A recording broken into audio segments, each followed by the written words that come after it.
Hello everyone, কী খবর সবার? চলে এসেছি আরেকটি নতুন রেসিপি নিয়ে। আজকে আমরা রান্না করলাম মুরগির রোস্ট। তো চলুন দেখে নেই উপকরণগুলো।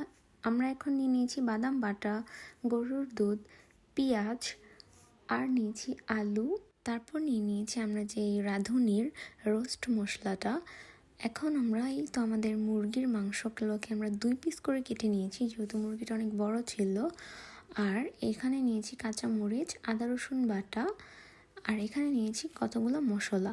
তো চলুন এখন আমরা রান্না করে নিই। একটা প্যানের মধ্যে আমরা তেল দিয়ে দিলাম। তেলটা গরম হয়ে আসলে এটার মধ্যে আমরা পেঁয়াজ কুচিগুলো দিয়ে দিয়েছি। তারপর দিয়ে দিলাম তেজপাতা, লবঙ্গ, এলাচ আর দারুচিনি। তারপর দিয়ে দিলাম এটার মধ্যে লবণ, আদা রসুন দিয়ে সবগুলা মিক্স করে নিলাম। এখন দিয়ে দিলাম দুধ। এটা হচ্ছে রোস্টের মশলা দিয়ে নিলাম। দিয়ে আমরা কিছুক্ষণ মশলাগুলোকে কষাই নিব। কষায় নেওয়ার পর এটার মধ্যে দিয়ে দিই 1 চামচ জিরা গুঁড়া, 1 চামচ মরিচ গুঁড়া, একটু টমেটো সস। তারপর আমরা মাংসগুলা দিয়ে নিব সুন্দর মতো। দেখতে যতটা সুন্দর হচ্ছে, খেতেও মজা হয়েছে। এখন আমরা কাঁচামরিচ দিয়ে নিলাম। মশলাটার সাথে মাংসগুলো ভালো মতো মিশিয়ে নিব।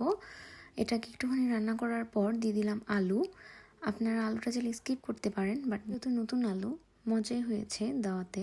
এখন দিয়ে দিলাম একটু পানি দেওয়ার পর যখন আলুটা ভালো মতো সিদ্ধ হয়ে যাবে, মাংসগুলোও সিদ্ধ হয়ে যাবে, এখন দিয়ে দিলাম একটু ঘি দেওয়ার পর কিছুক্ষণ রান্না করে নিয়ে আমরা এটাকে নামিয়ে ফেলবো। এই তো আমাদের রোস্ট হয়ে গিয়েছে। Thanks for watching.